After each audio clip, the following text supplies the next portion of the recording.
bàyyi gars yi. waaw mais noonu la demee noonu la war a demee xam nga damay ñëw dama doon ñëw indaale samay 2 ñoo fekk ñu ne ma gars yi def nañ 3 xaw ma 4 sax donc damay ñëw du ma leen may dara waxoon naa ne ko du ma leen yërëm da ngeen dugal say 2 force damay dugal ak 5 yi ngeen mën nga la dugal mën nañ tey 5 en attendant ñëw naa ne woon naa ne su ma ñëwee du yomb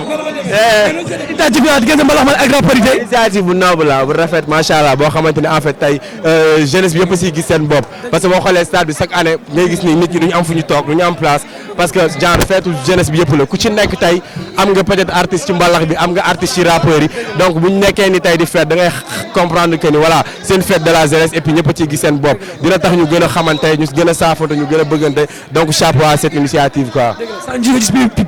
sa gars yi yuuxu nga xaw a jooy.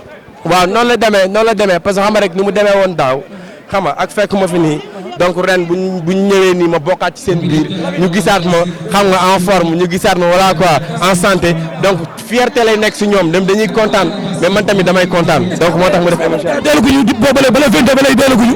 mënuñu doyal maa ngi ñëw maa ngi leen di nee naa leen nañ ma coach grand théâtre ci décembre bi waaw incha allah ren waaw nañ ma coach foofu.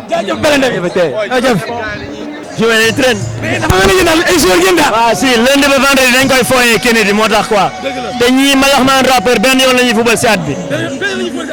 yéen xaw a rey fi ngeen di jaay si terrain bi. dama leen waxoon benn affaire. jumeaux yi soo defee tout pour ñu dugg te premier mi-temps ñoom ñaar ils vont faire la différence c'est la première fois Mbalaxman Rappeur man ak ji ñuy jouer premier mi-temps.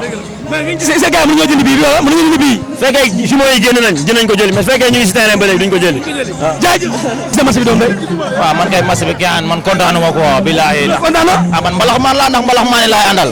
demee rek tamit xam nga ñu tamit xam nga booy baale ay baale zar lañ xam nga ñun Mbalaxman la mais gars yi nañ jéem a xool lijjanti ko waale fi mu dugg gars yi dugg foofu ñu leen dóor loolu du yoon. du yoon de. bilaay doom day loolu du yoon sama xol tàng na trop doom day.